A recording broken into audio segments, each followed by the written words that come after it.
Hey guys, welcome to government jobs Gyan YouTube channel. Guys, आज की इस वीडियो में हम बात करेंगे Uttar Pradesh public service commission APO के new recruitment notification online form apply process के बारे में। जी हाँ दोस्तों, उत्तर प्रदेश लोक सेवा आयोग ने यहाँ पर सहायक अभियोजन अधिकारी, असिस्टेंट प्रोसिक्यूशन ऑफिसर की खाली पदों को भरने के लिए नोटिफिकेशन रिलीज किया हुआ है। कैसे आप इस भर्ती में पार्टिसिपेट करने के लिए अपने फॉर्म अप्लाई कर सकते हो बिना कोई मिस्टेक किए हुए, इसकी पूरी जानकारी हम आपको स्टेप बाय स्टेप रजिस्ट्रेशन से लेकर प्रिंट तक इस वीडियो में देंगे। बस आपको इस वीडियो को स्किप के बिना शुरू से लेकर एंड तक देखना है। उसके बाद वीडियो पसंद आए तो इसे लाइक और शेयर कर दें। चैनल पर नए हो तो इसे सब्सक्राइब कर लें। साथ ही साथ आपको फॉर्म अप्लाई करते हुए जो भी प्रॉब्लम फेस हो रही है उन सभी का हल आपको इस वीडियो में मिल जाएगा। कैसे यहाँ पर आपको अपना उत्तर प्रदेश पब्लिक सर्विस कमीशन के पोर्टल पर वन टाइम रजिस्ट्रेशन करना है, फोटो सिग्नेचर अपलोड करने हैं, एजुकेशनल क्वालिफिकेशन की डिटेल देनी है, अन्य डॉक्यूमेंट अपलोड करने हैं, और साथ ही साथ ये भी बताएंगे कि यहाँ पर कौन सी वो कॉमन मिस्टेक है जिसे करने से आपको आपका एप्लीकेशन फॉर्म रिजेक्ट हो सकता है। तो आपको उस मिस्टेक को अवॉइड करते हुए अपना फॉर्म अप्लाई करना है। पूरी जानकारी आपको इस वीडियो में दी जाएगी। बस आपको एंड तक हमारे साथ इस वीडियो में बने रहना है। तो बिना कोई वक्त गंवाए चलिए शुरू करते हैं। आपको इस वीडियो के डिस्क्रिप्शन बॉक्स में हमारी वेबसाइट IND-sarkari-naukri.in के इस पेज का लिंक मिल जाएगा। यहाँ पर आपको इस भर्ती के रिगार्डिंग सभी डिटेल्स प्रोवाइड कर दी गई है। उत्तर प्रदेश पब्लिक सर्विस कमीशन ने असिस्टेंट प्रोसिक्यूशन ऑफिसर एपीओ के 182 खाली पदों को भरने के लिए नोटिफिकेशन रिलीज कर दिया है।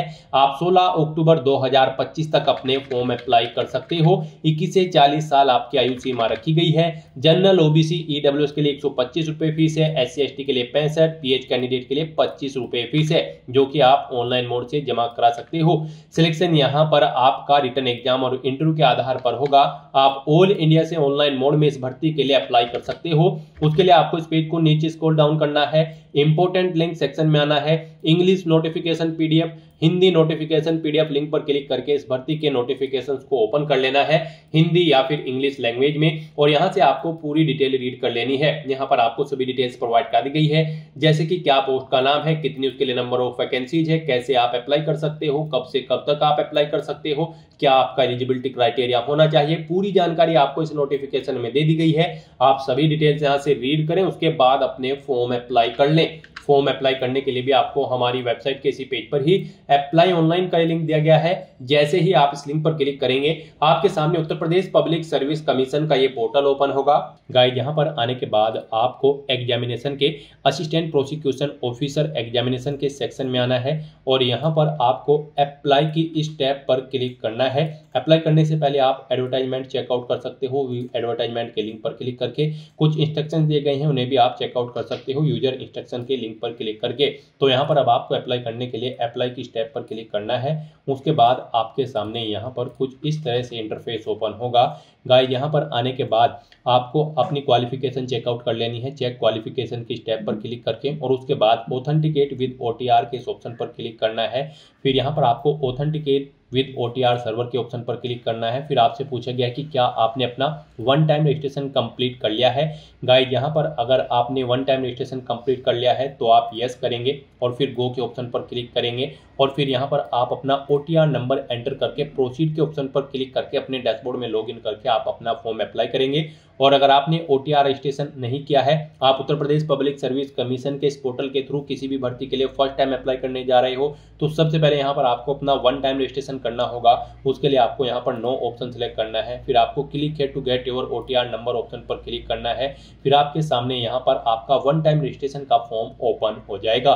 यहाँ पर आकर आपको अपनी ईमेल आईडी एंटर करनी है, अपना मोबाइल नंबर आपको एंटर करना है, और उसके बाद आपको वेरीफाई ईमेल एंड मोबाइल के इस ऑप्शन पर क्लिक करना है। फिर आपके सामने यहाँ पर कुछ इस तरह से पॉपअप शो होगा। अब यहाँ पर आपको गेट OTP ऑन ईमेल और गेट OTP ऑन मोबाइल इन ऑप्शन पर क्लिक कर देना है। उसके बाद आपकी रजिस्टर्ड ईमेल आईडी और मोबाइल नंबर पर OTP जाएंगे, उन्हें आपको वेरीफाई कर लेना है। आपको अपने OTP यहाँ पर एंटर करने हैं, और फिर आपको वेरीफाई ईमेल आईडी और वेरीफाई मोबाइल नंबर के ऑप्शन पर क्लिक कर देना है। इस तरह से यहाँ पर आपकी ईमेल आईडी और मोबाइल नंबर वेरीफाई हो जाएंगे। उसके बाद यहाँ पर आपको क्लिक हियर टू प्रोसीड के इस ऑप्शन पर क्लिक करना है। फिर आपके सामने मैसेज शो हो जाएगा, आपका मोबाइल नंबर यहाँ पर सक्सेसफुली वेरीफाई हो चुका है और ईमेल आईडी। आपका मोबाइल नंबर और ईमेल आईडी वेरीफाई होने के बाद आपको आपके OTR के पेज पर ही यहाँ पर रिडायरेक्ट किया जाएगा। अब यहाँ पर आपको अपना फोटो और सिग्नेचर अपलोड करने हैं। फोटो की विड्थ आपकी 5 सेंटीमीटर होनी चाहिए, हाइट 6 सेंटीमीटर और सिग्नेचर की यहाँ पर जो विड्थ होगी वो 6 सेंटीमीटर होनी चाहिए और हाइट 3 सेंटीमीटर होनी चाहिए। तो यहाँ पर आपको सिलेक्ट कलर फोटो इस ऑप्शन पर क्लिक करना है, अपना फोटो सेलेक्ट करना है और उसे यहाँ पर अपलोड कर देना है। ऐसे ही यहाँ पर आपको अपने सिग्नेचर के लिए सिलेक्ट लेटेस्ट सिग्नेचर आपको इस ऑप्शन पर क्लिक करना है और अपने सिग्नेचर को यहाँ पर आपको अपलोड कर देना है। सिग्नेचर यहाँ पर आपके ब्लैक बोल्ड पेन से होने चाहिए। अपना फोटो और सिग्नेचर अपलोड करने के बाद फिर यहाँ पर आपको अपने आधार के 6 डिजिट, लास्ट के 6 डिजिट यहाँ पर एंटर करने हैं। उसके बाद आपको अपना फर्स्ट नेम यहाँ पर एंटर करना है, मिडिल नेम है तो वो एंटर कर दे, लास्ट नेम है तो वो एंटर कर दे, नहीं है तो आप इन कॉलम्स को खाली भी छोड़ सकते हैं, ये यहाँ पर मैंडेटरी नहीं है। उसके बाद गाइज यहाँ पर आपको अपना जेंडर सिलेक्ट कर लेना है, फिर आपको अपनी डेट ऑफ बर्थ सिलेक्ट करनी है, फिर यहाँ पर आपको स्टेट ऑफ डोमिसाइल यानी कि आपको अपना स्टेट सिलेक्ट करना है, जिस स्टेट से आप बिलोंग करते हैं। उसके बाद यहाँ पर आपको अपना होम डिस्ट्रिक्ट सिलेक्ट कर लेना है, फिर यहाँ पर आपको अपनी कैटेगरी सिलेक्ट करनी है, जिस कैटेगरी से आप बिलोंग करते हैं। उसके बाद यहाँ पर आपको अपने फादर का फर्स्ट नेम आपको एंटर करना है, उसके बाद उनका मिडिल नेम आपको एंटर करना है अगर मिडिल नेम है, फिर आपको उनका लास्ट नेम यहाँ पर एंटर करना है अगर लास्ट नेम है, नहीं है तो आप इन कॉलम्स को खाली छोड़ सकते हैं, ये मैंडेटरी नहीं है। उसके बाद यहाँ पर आपको अपनी मदर का नाम एंटर करना है, ऐसे ही उनका मिडिल नेम और लास्ट नेम एंटर करना है, नहीं है तो आप इन कॉलम्स को खाली छोड़ दें मिडिल नेम और लास्ट नेम के। उसके बाद यहाँ पर आपको अपनी हाई स्कूल क्वालिफिकेशन की डिटेल देनी है, यहाँ पर आपको बोर्ड का नाम सिलेक्ट करना है, जिस बोर्ड से आपने अपनी 10वीं क्लास पास आउट की है, फिर आपको पासिंग ईयर सिलेक्ट करना है, अपना 10वीं का आपको रोल नंबर यहाँ पर एंटर करना है, फिर आपको ये कैप्चा कोड इस बॉक्स में एंटर करना है और उसके बाद गाइड यहाँ पर आपको रजिस्टर की इस टैब पर क्लिक कर देना है। इस तरह से यहाँ पर आपकी OTR प्रोसेस की ये सभी डिटेल सक्सेसफुली सबमिट हो चुकी है। अब आपको गाइड यहाँ पर क्लिक हियर टू लॉगिन के इस ऑप्शन पर क्लिक करना है। नेक्स्ट आपके सामने यहाँ पर लॉगिन का इंटरफेस ओपन होगा। अब गाइस यहाँ पर आपको लॉगिन करना है, उसके लिए यहाँ पर आपको 2 ऑप्शन दिए गए हैं, आप बाय मोबाइल नंबर या फिर बाय ईमेल आईडी अपनी चॉइस के अकॉर्डिंग किसी भी ऑप्शन का यूज करते हुए लॉगिन कर सकते हो। अगर आप यहाँ पर by email ID option select करते हो तो फिर यहाँ पर आपको सबसे पहले अपनी ईमेल आईडी एंटर करनी है, उसके बाद यहाँ पर आपको गेट OTP के इस ऑप्शन पर क्लिक करना है, फिर यहाँ पर आपकी ईमेल आईडी पर एक OTP आएगा, वो OTP आपको यहाँ पर एंटर करना है, ये वेरिफिकेशन कोड आपको इस बॉक्स में एंटर करना है और फिर गाइस यहाँ पर आपको लॉगिन की इस टैब पर क्लिक करके लॉगिन कर लेना है। और गाइस अगर आप मोबाइल नंबर के थ्रू लॉगिन करना चाहते हैं तो फिर मोबाइल नंबर ऑप्शन पर क्लिक करें और फिर यहाँ पर आपको अपनी लॉगिन आईडी यानी कि मोबाइल नंबर एंटर करना है, उसके बाद यहाँ पर आपको गेट OTP के इस ऑप्शन पर क्लिक करना है, फिर यहाँ पर आपको एक OTP आएगा आपके मोबाइल नंबर पर, वो OTP आपको यहाँ पर एंटर करना है, ये वेरिफिकेशन कोड आपको इस बॉक्स में एंटर करना है और फिर आपको लॉगिन की टैब पर क्लिक करते हुए लॉगिन कर लेना है। नेक्स्ट आपके सामने कुछ इस तरह से इंटरफेस ओपन होगा। अब यहाँ पर आपको अपना पासवर्ड क्रिएट करना है, यहाँ पर आप अपना पासवर्ड क्रिएट करें। इसके लिए आपको गाइडलाइन दी गई है, आपका पासवर्ड 8 से 15 कैरेक्टर के बीच में होना चाहिए और यहाँ पर ये अल्फा न्यूमेरिक फॉर्मेट में होना चाहिए। मींस आपके पासवर्ड में कम से कम एक अपर केस कैरेक्टर, एक लोअर केस कैरेक्टर, एक इंटीजर नंबर, एक स्पेशल कैरेक्टर जैसे कि @ या फिर $, होना चाहिए। इस फॉर्मेट में आपको अपना पासवर्ड रेडी करना है। तो इस तरह से आपको अपना पासवर्ड इस फॉर्मेट में यहाँ पर एंटर करना है। वही पासवर्ड आपको यहाँ पर रिटाइप न्यू पासवर्ड के इस कॉलम में एंटर करना है, सेम पासवर्ड, और अपने पासवर्ड को कंफर्म कर लेना है। फिर आपको ये वेरिफिकेशन कोड इस कॉलम में एंटर करना है और उसके बाद गाइस यहाँ पर आपको सबमिट के इस ऑप्शन पर क्लिक कर देना है। इस तरह से यहाँ पर आपका पासवर्ड सक्सेसफुली क्रिएट हो चुका है। अब आपको यहाँ पर click here to login first time इस लिंक पर क्लिक कर देना है। उसके बाद आपको यहाँ पर लॉगिन के इंटरफेस पर रिडायरेक्ट कर दिया जाएगा। अब यहाँ पर आपको दोबारा से मोबाइल नंबर या फिर ईमेल आईडी ऑप्शन के थ्रू यहाँ पर लॉगिन कर लेना है। यहाँ पर मोबाइल नंबर के थ्रू अगर आप लॉगिन करने जा रहे हो तो आपको अपना मोबाइल नंबर एंटर करना है, गेट ओटीपी के ऑप्शन पर क्लिक करना है। फिर आपके मोबाइल नंबर पर ओटीपी आएगा, वो ओटीपी आपको यहाँ पर एंटर करना है और ये वेरिफिकेशन कोड आपको इस बॉक्स में एंटर करते हुए लॉगिन की टैब पर क्लिक करना है और अपने डैशबोर्ड में लॉगिन कर लेना है। और गाइस, अगर आप यहाँ पर ईमेल आईडी के थ्रू लॉगिन करते हो तो फिर यहाँ पर आपको अपनी ईमेल आईडी एंटर करनी है। उसके बाद यहाँ पर आपको गेट ओटीपी ऑप्शन पर क्लिक करना है। एक ओटीपी आपके रजिस्टर्ड ईमेल आईडी पर आएगा, वो ओटीपी आपको यहाँ पर एंटर करना है। ये वेरिफिकेशन कोड इस बॉक्स में एंटर करना है और फिर आपको लॉगिन की स्टेप पर क्लिक करते हुए लॉगिन कर लेना है। गाइस, यहाँ पर लॉगिन करते हुए आपके सामने इस बार एक और नया ऑप्शन आया होगा, ओटीआर नंबर, लेकिन इसके थ्रू यहाँ पर अभी आप लॉगिन नहीं कर सकते हो। आपको ओटीआर नंबर अभी जनरेट नहीं हुआ है। अपना ओटीआर सक्सेसफुली कंप्लीट करने के बाद जब आपको एक ओटीआर नंबर मिल जाएगा, उसका यूज करते हुए फिर आप इस नंबर का यूज करते हुए लॉगिन कर सकते हो। तो फिलहाल तो यहाँ पर आपको मोबाइल नंबर या फिर ईमेल आईडी के थ्रू लॉगिन कर लेना है। लॉगिन करने के बाद आपके सामने कुछ इस तरह से इंटरफेस ओपन होगा। अब यहाँ पर आपको अपनी पर्सनल डिटेल देनी है। सबसे पहले यहाँ पर आपको अपनी नेशनलिटी सिलेक्ट कर लेनी है। उसके बाद आपको अपना मैरिटल स्टेटस देना है, आप सिंगल हो, मैरिड हो या फिर विडो हो या फिर डाइवोर्स हो। उसके बाद आपसे पूछा गया है कि क्या आप फ्रीडम फाइटर हैं, अगर हैं तो यस करें, नहीं है तो नो ऑप्शन सिलेक्ट करें। फिर यहाँ पर आपसे पूछा गया है कि क्या आप ex army emergency commission officer हैं या फिर शॉर्ट सर्विस कमीशन ऑफिसर है या कमीशन ऑफिसर्स हैं, आप इनमें से ऑप्शन सेलेक्ट करें। एक्स आर्मी हो या फिर ईसीओ हो या फिर एसएससी हो या फिर सीओ, अगर हैं तो इनमें से आप ऑप्शन सेलेक्ट करें और फिर आप अपनी सर्विस ड्यूरेशन यहाँ पर दें। उसके बाद रिटायरमेंट की डेट सेलेक्ट करें और अगर नहीं है तो यहाँ पर आपको नो ऑप्शन सेलेक्ट करना है। आगे की डिटेल आपको नहीं देनी है। उसके बाद यहाँ पर आपसे पूछा गया है कि क्या आप फिजिकली हैंडीकैप्ड हैं, अगर हैं तो यहाँ पर आप यस ऑप्शन सेलेक्ट करें। फिर यहाँ पर आपको अपनी हैंडीकैप की डिटेल देनी होगी। यहाँ पर आपसे पूछा गया है कि क्या आपको ब्लाइंड या फिर विजन प्रॉब्लम है, अगर है तो आप यस सेलेक्ट करें और फिर बताएं आपको ब्लाइंड की प्रॉब्लम है या फिर लो विजन की, नहीं है तो नो ऑप्शन सेलेक्ट करें। उसके बाद आपसे पूछा गया कि क्या आपको डीफ या फिर हियरिंग प्रॉब्लम है, अगर है तो यस करें और फिर उसकी डिटेल दें। फिर आपसे पूछा गया है कि क्या आपको न्यूरोलॉजिकल प्रॉब्लम है, अगर है तो यस ऑप्शन सेलेक्ट करें और फिर उसकी डिटेल दें, नहीं है तो नो ऑप्शन सेलेक्ट करें। उसके बाद आपसे पूछा गया कि क्या आपको मल्टीपल डिसेबिलिटीज हैं, अगर हैं तो यस करें और फिर उसकी डिटेल दें, नहीं है तो नो ऑप्शन सेलेक्ट करें।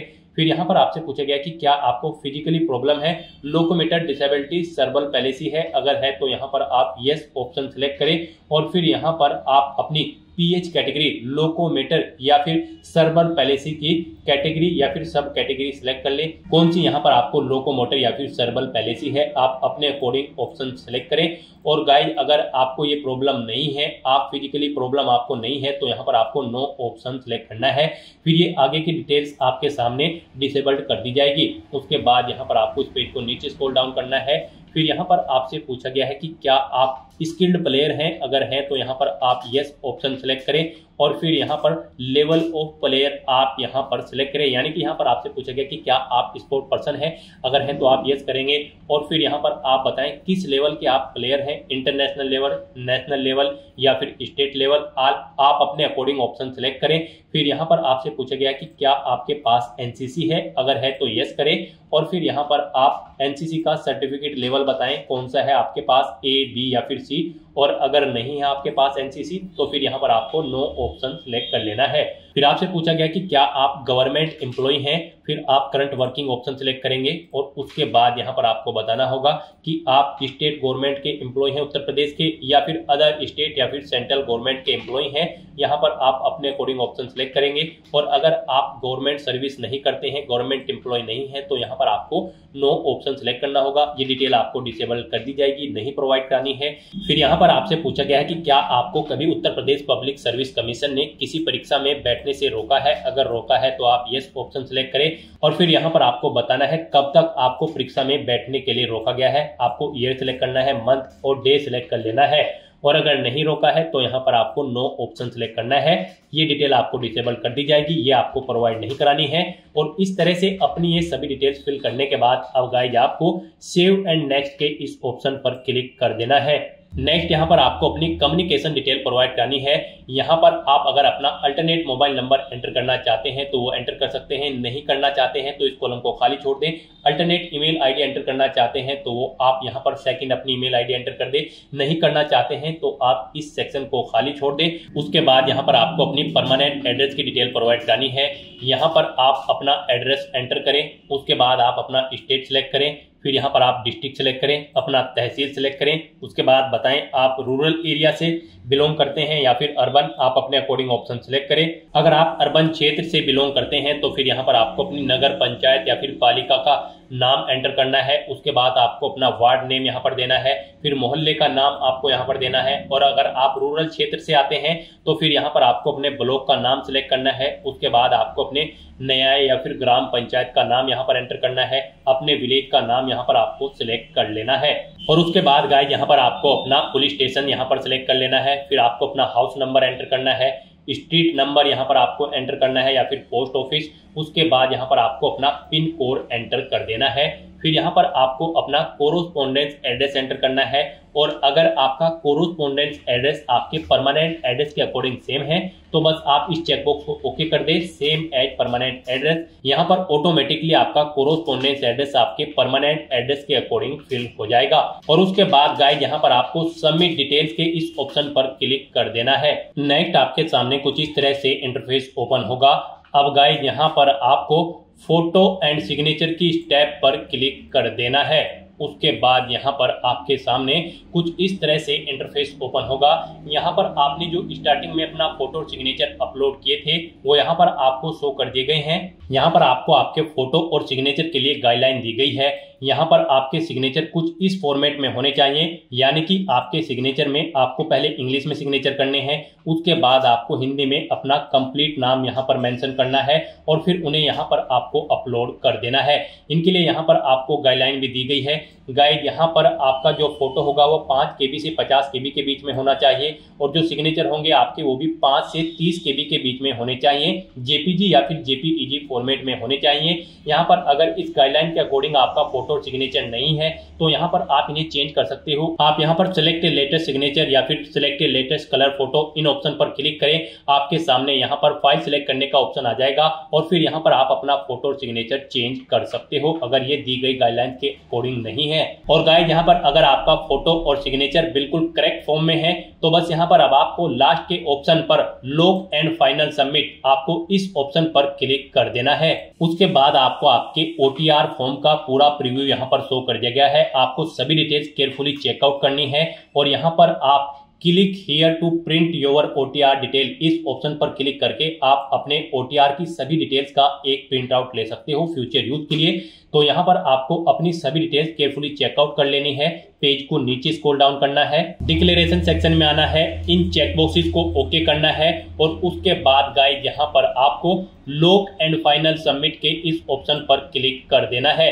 याद रहे अगर आप इस ऑप्शन पर क्लिक कर देते हैं तो इसके बाद आप अपनी प्रोफाइल में कोई भी एडिट नहीं कर पाएंगे। तो आपको केयरफुली अपनी सभी डिटेल्स चेकआउट कर लेनी है और उसके बाद ही आपको लॉक एंड फाइनल सबमिट के ऑप्शन पर क्लिक करना है। इस तरह से अपनी सभी डिटेल्स यहाँ पर सबमिट करने के बाद आपको इस पेज को ऊपर स्क्रॉल करते हुए टॉप पर यहाँ पर आपको ये बॉक्स मिल जाएगा, गेट OTR नंबर इमीडिएटली। आपको इस ऑप्शन पर क्लिक कर देना है। गेट OTR नंबर पर क्लिक करते ही आपके सामने ये पॉपअप यहाँ पर शो होगा। अब यहाँ पर आप चेकआउट कर सकते हो आपने जो जो भी एक्शंस पीछे किए हैं, जैसे अपनी ईमेल आईडी, मोबाइल नंबर या फिर पर्सनल डिटेल या फोटो या फिर सिग्नेचर, यहाँ पर इनके सामने आपको ग्रीन कलर में यस के ऑप्शन मिल जाएंगे, यानी कि आपने सभी स्टेप्स यहाँ पर केयरफुली कंप्लीट कर लिए हैं। और यहाँ पर बस अब आपको guide click to generate OTR number इस ऑप्शन पर क्लिक कर देना है। उसके बाद आपको यहाँ पर आपका OTR नंबर प्रोवाइड करा दिया गया है। ये OTR नंबर आपके रजिस्टर्ड मोबाइल नंबर और ईमेल आईडी पर भी सबमिट कर दिया गया है। आपको इसे केयरफुली नोट डाउन करके रख लेना है फ्यूचर यूज के लिए। इसी के थ्रू ही आप आगे उत्तर प्रदेश पब्लिक सर्विस कमीशन की जितनी भी भर्तियां होंगी उनके लिए अप्लाई कर पाओगे। बिना इसके आप UPPSC यानी कि उत्तर प्रदेश पब्लिक सर्विस कमीशन की किसी भी भर्ती के लिए अप्लाई करने के लिए एलिजिबल नहीं होंगे। तो यहाँ पर अब आपको क्लोज के इस बटन पर क्लिक कर देना है। गाइस यहाँ पर आपका उत्तर Pradesh public service commission UPPSC का one time registration successfully complete हो चुका है। फिर आपको lock and final submit option पर क्लिक कर देना है। उसके बाद आपको आपके डैशबोर्ड में डायरेक्ट कर दिया जाएगा। अब यहाँ पर आने के बाद गाइज आपको या फिर वहां से भी आप चेक ओटीआर स्टेटस के ऑप्शन पर क्लिक कर सकते हैं। तो यहाँ पर अब आपको चेक ओटीआर स्टेटस के इस ऑप्शन पर क्लिक करना है और यहाँ पर आप चेकआउट कर सकते हो। आपको एक ओटीआर नंबर सक्सेसफुली यहाँ पर जनरेट कर दिया गया है। आपको इसे केयरफुली नोट डाउन करके रख लेना है फ्यूचर यूज के लिए। ओटीआर स्टेटस में भी आप चेकआउट कर सकते हैं। यहाँ पर आपको जनरेटेड ऑप्शन शो कर दिया गया है। तो यहाँ पर आपका उत्तर प्रदेश पब्लिक सर्विस कमीशन की ऑफिशियल वेबसाइट पर one time registration successfully complete हो चुका है। स्टेप बाय स्टेप आप ऐसे अपना उत्तर प्रदेश पब्लिक सर्विस कमीशन की ऑफिशियल वेबसाइट पर वन टाइम रजिस्ट्रेशन कंप्लीट कर सकते हो। अपना वन टाइम रजिस्ट्रेशन कंप्लीट करने के बाद आपको दोबारा से हमारी वेबसाइट के इसी पेज पर ही आना है। यहाँ पर आपको दोबारा से अप्लाई ऑनलाइन के इस लिंक पर क्लिक करना है। फिर आपके सामने यही इंटरफेस ओपन होगा। अब यहाँ पर आपको असिस्टेंट प्रोसिक्यूशन ऑफिसर एग्जामिनेशन के सामने अप्लाई की स्टेप पर क्लिक करना है। उसके बाद यहाँ पर आपको ऑथेंटिकेट विद ओटीआर की टैब पर क्लिक करना है। फिर आपको ऑथेंटिकेट विद ओटीआर सर्वर की टैब पर क्लिक करना है। अब यहाँ पर आपसे दोबारा पूछा गया है कि क्या आपने अपना ओटीआर रजिस्ट्रेशन कंप्लीट कर लिया है। तो यहाँ पर आपको यस ऑप्शन सेलेक्ट करना है, गो के ऑप्शन पर क्लिक करना है। अपना ओटीआर नंबर यहाँ पर आपको एंटर करना है। जो ओटीआर नंबर आपको प्राप्त हुआ है अपना वन टाइम रजिस्ट्रेशन कंप्लीट करने के बाद, वो ओटीआर नंबर आप यहाँ पर एंटर करें और उसके बाद फिर गाइज आप यहाँ पर प्रोसीड की स्टेप पर क्लिक कर दें। फिर यहाँ पर आपकी पर्सनल इंफॉर्मेशन आपके ओटीआर से फेच कर ली गई है।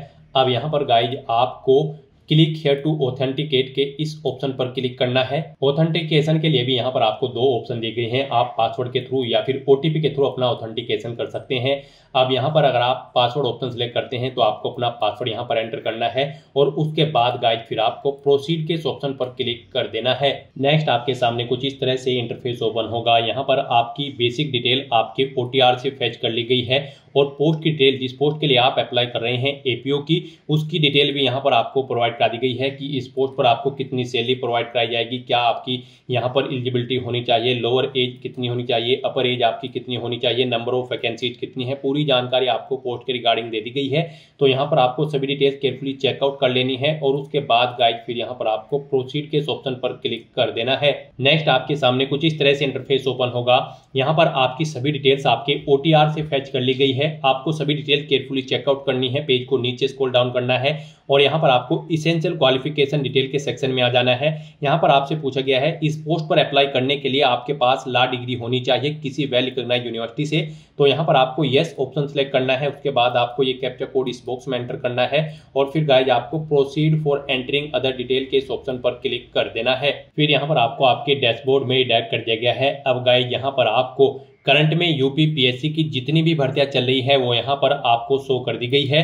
अब यहाँ पर आपको असिस्टेंट प्रोसिक्यूशन एग्जामिनेशन की इस भर्ती के सामने यहाँ पर आपको submit details fill part second, ये ब्लिंकिंग टैब शो हो रही होगी, आपको इस पर क्लिक करना है। नेक्स्ट आपके सामने कुछ इस तरह से इंटरफेस ओपन होगा। अब यहाँ पर आपकी दोबारा से सभी डिटेल्स आपके ओटीआर से फेच कर ली गई है। अब बस यहाँ पर आपको अपनी प्रोफेशनल क्वालिफिकेशन की डिटेल प्रोवाइड करनी है। यहाँ पर आपसे पूछा गया कि क्या आपने टेरिटोरियल आर्मी में कम से कम 2 साल सेवा की है। अगर की है तो यहाँ पर आप यस ऑप्शन सेलेक्ट करेंगे और नहीं की है तो आप नो ऑप्शन सेलेक्ट करेंगे। फिर यहाँ पर आपसे पूछा गया कि क्या आपके पास एनसीसी का बी सर्टिफिकेट है। अगर है तो आप यस ऑप्शन सेलेक्ट करेंगे, नहीं है तो नो ऑप्शन सेलेक्ट कर लेंगे।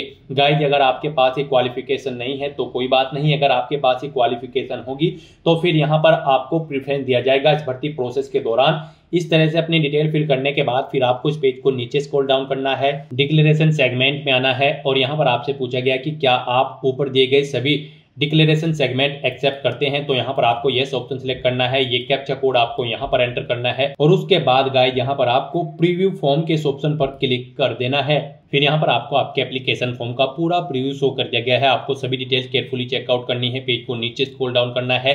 कहीं पर कोई मिस्टेक है तो आप एडिट बटन पर क्लिक करके एडिट कर सकते हो, नहीं तो यहाँ पर बस अब आपको सबमिट एप्लीकेशन फॉर्म के इस ऑप्शन पर क्लिक कर देना है। इस तरह से यहाँ पर आपका एप्लीकेशन फॉर्म सक्सेसफुली सबमिट हो चुका है, लेकिन कंफर्म इसे आपके फीस पेमेंट के बाद ही किया जाएगा। तो यहाँ पर अब आपसे पूछा गया कि क्या आप अपना फीस पेमेंट करना चाहते हैं। तो यहाँ पर अब आपको यस के इस टैब पर क्लिक कर देना है और अपना फीस पेमेंट कर देना है। नेक्स्ट आपके सामने फीस पेमेंट के लिए कुछ इस तरह से इंटरफेस ओपन होगा। यहाँ पर आप net banking, debit card, credit card या फिर यूपीआई या फिर एसबीआई ब्रांच के माध्यम से अपना फीस पेमेंट कर सकते हो। गाइस यहाँ पर आपके लिए सबसे इजी और बेस्ट ऑप्शन यूपीआई का रहेगा। आप यूपीआई के इस ऑप्शन पर क्लिक करें, फिर यहाँ पर आपको आपकी कैटेगरी के अकॉर्डिंग एप्लीकेशन फीस का अमाउंट देखने को मिल जाएगा। यूपीआई में भी आपके पास दो ऑप्शन है जिनके थ्रू आप फीस पेमेंट कर सकते हो। आप अपनी यूपीआई आईडी एंटर करके अपना फीस पेमेंट कर सकते हो, या फिर क्यूआर कोड के थ्रू आप अपना फीस पेमेंट कर सकते हो।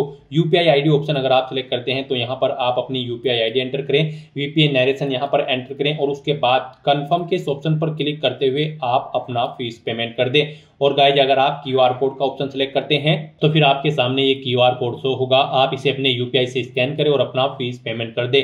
सक्सेसफुली फीस पेमेंट करने के बाद यहाँ पर आपके एप्लीकेशन फॉर्म की सभी टास्क कंप्लीट हो जाएगी। उसके बाद आपको अपने एप्लीकेशन फॉर्म का एक हार्ड कॉपी प्रिंट आउट ले लेना है फ्यूचर यूज के लिए, फ्यूचर रेफरेंस के लिए, और आप अपने डैशबोर्ड में जाकर चेकआउट कर सकते हो कि आपका एप्लीकेशन फॉर्म सक्सेसफुली सबमिट हो चुका है या फिर नहीं। आप उसका स्टेटस भी चेकआउट कर सकते हैं। तो दोस्तों ऐसे आप उत्तर Pradesh public service commission APO की इस भर्ती के लिए अपने फॉर्म अप्लाई कर सकते हो बिना कोई मिस्टेक किए हुए। आज की इस वीडियो में बस इतना ही। आई होप ये वीडियो आपको पसंद आई होगी। अगर पसंद आई हो तो इसे लाइक और शेयर करें। चैनल पर नए हो तो इसे सब्सक्राइब कर लें। Thanks for watching.